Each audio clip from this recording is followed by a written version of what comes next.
Friends, welcome back to my channel Anjali crash course आसान है। आज का हमारा टॉपिक रहेगा इंटरनल ऑडिट और ऑब्जेक्टिव्स ऑफ इंटरनल ऑडिट। जैसे कि ऑडिट का मतलब मैंने पहले आप लोगों को एक्सप्लेन किया है। अब उसी हिसाब से अगर देखा जाए तो इंटरनल ऑडिट का मतलब क्या होता है ये डिस्कस करेंगे।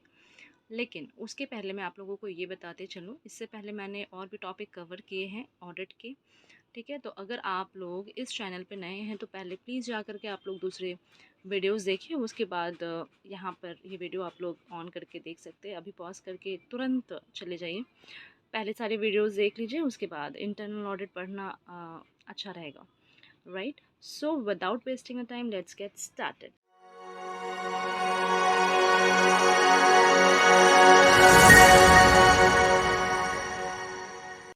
पहले मैं ये बता दूं कि ऑडिट का मतलब क्या होता है। बेसिकली ऑडिटर करता है, उसके पहले का जो प्रोसीड्योर होता है वो अकाउंटेंट करता है, जो कंपनी का ही इंसान होता है, कंपनी का ही एम्प्लॉय होता है। ठीक है, अ, एक बहुत सारे एक बड़ा कंसर्न अगर है तो वहाँ पे बहुत सारे डिपार्टमेंट होते हैं। उस डिपार्टमेंट में अलग अलग मैनेजर्स एलोकेटेड होते हैं उस डिपार्टमेंट को कंट्रोल करने के लिए।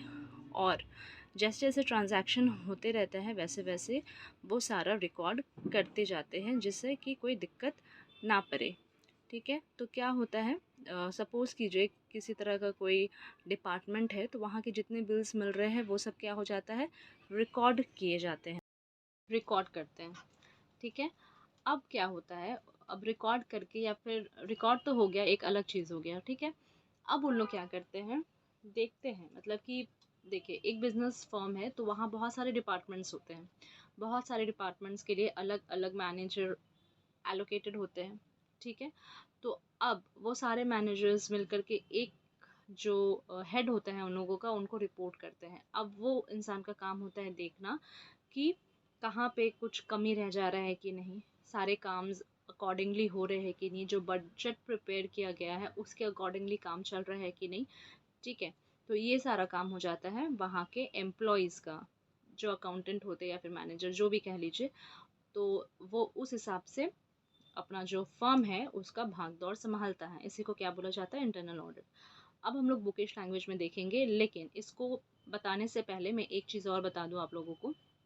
टू अचीव गुड मार्क्स, अगर आप लोगों को अच्छे मार्क्स चाहिए, ठीक है, ऑडिट में, तो आप लोग क्या करेंगे, कुछ भी डेफिनेशन, ठीक है, डेफिनेशन अगर किसी चीज़ का पूछ रहा है आप लोगों से, तो पहले जो डेफिनेशन दिया रहता है थोड़ा सा आप उन लोगों को उसको डिफाइन कीजिए। राइट, उसके बाद एक आप लोगों को राइटर का डेफिनेशन भी देना पड़ेगा, जैसे अकॉर्डिंग टू प्रोफेसर मैग।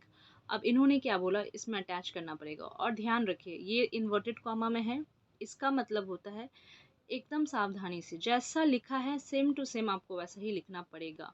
तो मेक वेरी श्योर, जब तक आप पूरे श्योर ना हो आंसर के बारे में, ये राइटर्स जो लिखे हैं उसके बारे में आप मत लिखिएगा। आप अपने से बना करके, ये इंटरनल ऑडिट आप अपने से बना करके लिख सकते हैं, लेकिन ये देने से क्या होता है, यहाँ पे आप ब्लैक पेन से लिखेंगे तो क्या इंप्रेशन ज़्यादा अच्छा पड़ता है। ठीक है, ये मैंने बता दिया। उसके बाद ऑब्जेक्टिव्स लिखेंगे। अगर सपोज कीजिए ऑब्जेक्टिव्स डायरेक्ट दे दिया, ऑब्जेक्टिव्स ऑफ इंटरनल ऑडिट, अब 5 मार्क्स का रहता है।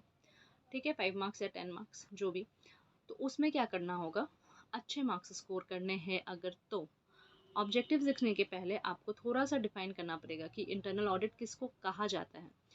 आप किसी चीज़ के बारे में जब बता रहे हो उसका इंटरनल क्वालिटी, तो आप वो चीज़ को ही नहीं डिफाइन करोगे और इंटरनल क्वालिटी बता दोगे तो क्या फ़ायदा, है ना। तो उसमें मार्क्स थोड़ा कम मिलेगा, या फिर होता है ना ग्रेस मार्क्स भी मिल जाते हैं कभी कभी, वो नहीं हो पाएगा। इसीलिए ये थोड़ा सा टिप्स था जो मैंने आप लोगों को दिया, आप लोग उसको यूज़ कीजिएगा और देखिएगा मार्क्स कैसे अच्छे आते हैं। ठीक है, तो चलिए बुक में देखते हैं। Internal audit implies an audit of account by the employees of the organization. Internal audit is a kind of continuous audit but conducted by the staff of the business. जैसे मैंने बताया, जो भी बिजनेस का भाग दौड़ हो रहा है, जैसे हो रहा है वो ऐड कर लिया जा रहा है, रिकॉर्ड कर लिया जा रहा है। तो ये एक तरह का क्या हुआ, कंटिन्यूस ऑडिट जो लगातार हो रहा है। In case of large concern like banking or insurance companies, they have a separate internal department. अलग से है वहाँ पे, क्यों है, क्योंकि वो इतना बड़ा कंसर्न है कि एक इंसान के लिए पॉसिबल नहीं है, तो उन लोग अलग से एक डिपार्टमेंट ही तैयार कर लेते हैं, जहाँ पे सिर्फ ये देखा जा रहा होता है कि उस कंसर्न में क्या क्या चल रहा है। ठीक है। If such department is working independently and efficiently, the auditor may depend upon checking undertaken by such a departments. ठीक है। अब वहाँ अगर वो डिपार्टमेंट काम अपना अलग से कर रहा है, अच्छे से आराम से हो रहा है, तो ऑडिटर अब क्या करेगा, ऑडिटर जाएगा उस डिपार्टमेंट में और वहाँ का सारा जो डेटा वगैरह जो भी उसने करके रखा है वो लेकर के वो अपना ऑडिट करना स्टार्ट कर देगा। ठीक है, ये हमारा इंटरनल ऑडिट है। बात समझ में आई? अब चलिए देखते हैं ये राइटर ने क्या लिखा है इंटरनल ऑडिट के बारे में। According to Professor Meg, internal audit may be defined as the staff functions of organized investigations and appraisal of accounting.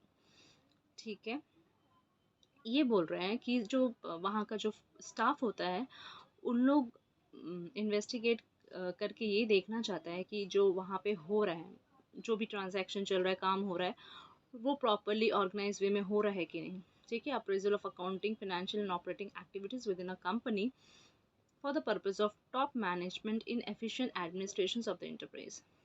Right इतना ही दूर तक हम लोग लिखेंगे। ये हो गया हमारा डेफिनेशंस, 2 मार्क्स का हो 3 मार्क्स का हो वट इतना ही लिखना है। अब आते हैं हम लोग ऑब्जेक्टिव्स में। तो इंटरनल ऑडिट का ऑब्जेक्टिव क्या होता है? देखिए, मैंने बहुत बार बोला है पहले भी, अगर किसी चीज़ का हम लोग डेफिनेशन पढ़ते हैं तो वो डेफिनेशन पढ़ने के बाद ही उसमें उसका हम लोग कैरेक्टरिस्टिक ऑब्जेक्टिव्स इंपॉर्टेंस अगर सोचेंगे तो हम लोगों को मिल जाएगा। मिलता जुलता ही पॉइंट होता है, थोड़ा सा एग्जैजरेट करके हम लोगों को लिखना पड़ता है, बस और कुछ नहीं। ठीक है, ये तो पता ही होगा आप लोगों को, अब बड़े हो गए आप लोग, है ना। तो चलिए देखते हैं क्या है। Internal audit is concern with ensuring effective and efficient system of accounting control, standard control, budgetary control and other administrative control. अब इंटरनल ऑडिट जो होता है वो पूरा इंश्योर करता है, ठीक है, पूरी तरह से जांच पड़ताल करके संतुष्टि अपने आप को करता है कि जो भी यहाँ पे चल रहा है, ट्रांजैक्शन हो रहे या फिर किसी प्रकार का जो कंट्रोल उन लोगों के हाथ में है वो इफ़ेक्टिवली और एफिशिएंटली हो रहा है कि नहीं, अच्छे से हो रहा है कि नहीं, जो स्टैंडर्ड कॉस्ट मेंटेन किया जा रहा है कि नहीं, बजटरी कंट्रोल मतलब कि जो बजट प्रिपेयर किया गया है उस हिसाब से काम हो रहा है कि नहीं, राइट, ये सब देखने का काम होता है। इंटरनल ऑडिटर हम लोग बोल सकते हैं यहाँ पे, right. So now second point is it is concerned with the reporting to the management as to the compliance with the predetermined policy, procedures and standard of performance.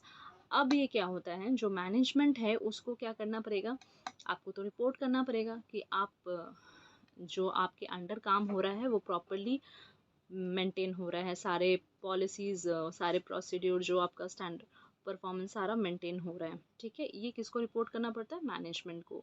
Management जो manager जो top में बैठा है उसको बताना पड़ेगा कि आपकी कंपनी में ये प्रॉब्लम है नहीं है या फिर ये स्मूथली चल रहा है, राइट।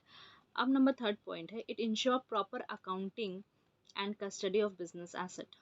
अब जब वो इतना जब ट्रांजैक्शन का इतना फिक्र कर रहा है, जो वहाँ पे प्रोडक्शन हो रहा है उसका जब देखभाल कर रहा है, तो वहाँ का जो एसेट है उसका भी देखभाल उसको करना है और रिपोर्ट करना पड़ेगा मैनेजमेंट को कि वो जो एसेट है वो एडिक्वेट है कि नहीं, मतलब कि जो जितना प्रोडक्शन अभी हो रहा है उसके लिए वो प्रॉपर है कि नहीं, यूज़ हो पाएगा कि नहीं, या फिर कितना एसेट बच गया है, या फिर कितना रिटर्न हम लोग को, अगर हम लोग कुछ इन्वेस्ट किए हैं, ठीक है, उससे कितना रिटर्न हम लोगों को मिल रहा है, ये सारा चीज़ किसको पता होना चाहिए, मैनेजमेंट को। और ये कौन रिपोर्ट करेगा, इंटरनल ऑडिट जो कर रहा है वो रिपोर्ट करेगा जाके मैनेजमेंट को। It ascertain the reliability of financial and operating reports prepared through out the enterprise. अब यहाँ पे क्या होता है, जो मैनेजमेंट है, ठीक है, जो मैनेजर के जो बोर्ड ऑफ डायरेक्टर्स होता है या फिर CFO होता है, इन लोगों का बात मैं कर रही हूँ। तो इन लोगों को इन लोग अश्योर हो जाते हैं क्योंकि इन लोग का जो रिस्पॉन्सिबिलिटी इन लोगों ने दिया होता है इंटरनल ऑडिटर को, अब काम तो उनका रह गया ना कि वो अपना देखें, ठीक है, फिनेंस को देखें या फिर किसी प्रकार का कुछ अलग प्रॉब्लम हो रहा है उसको देखें, ठीक है, और फिर बाद में जा कर के बताएं। The management relies on report of internal auditor as they provide a continuous assurance as to validity of record and transactions of the enterprise. अब जो मैनेजमेंट होता है वो पूरा इंटरनल ऑडिटर के ऊपर डिपेंड होता है कि वो अश्योर करे कि जो रिकॉर्ड वो कर रहा है ट्रांजैक्शन को या फिर किसी भी प्रकार का जो कुछ भी हो रहा है वो परफेक्टली है कि नहीं, मतलब कि उस पर भरोसा किया जा सकता है या नहीं। ठीक है, नंबर 5th पॉइंट क्या है हमारा, If the internal auditor discover any inadequacy in the working of the internal control system in any operational area, he makes appropriate recommendations to the management for improvement of the system.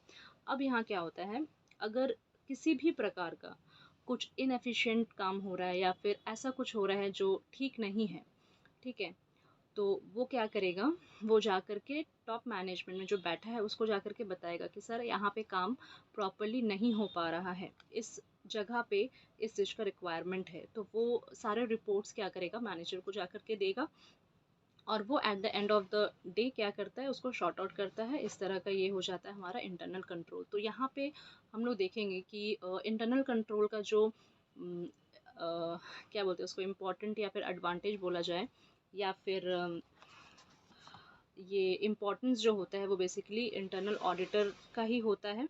और internal auditor से ही जो auditor आते हैं उन लोगों का काम बहुत आसान हो जाता है, क्योंकि उन लोगों के पास रिपोर्ट ऑलरेडी तैयार किया हुआ मिल जाता है, ठीक है। और उन लोग इंटरनल ऑडिटर के ऊपर पूरी तरह से विश्वास कर सकते हैं कि जो भी ट्रांजैक्शंस रिकॉर्ड्स हुए हैं वो सारे परफेक्ट हैं। फिर भी उन लोग एक बार अपना जो काम है वो करते हैं। तो ये हमारा हो गया ऑब्जेक्टिव्स और definitions of internal audit. I hope आप लोगों को समझ में आया हो। किसी प्रकार का कोई इशू आ रहा है तो please comment me below, and till then keep revising and stay tuned for more with the video. Thanks for watching.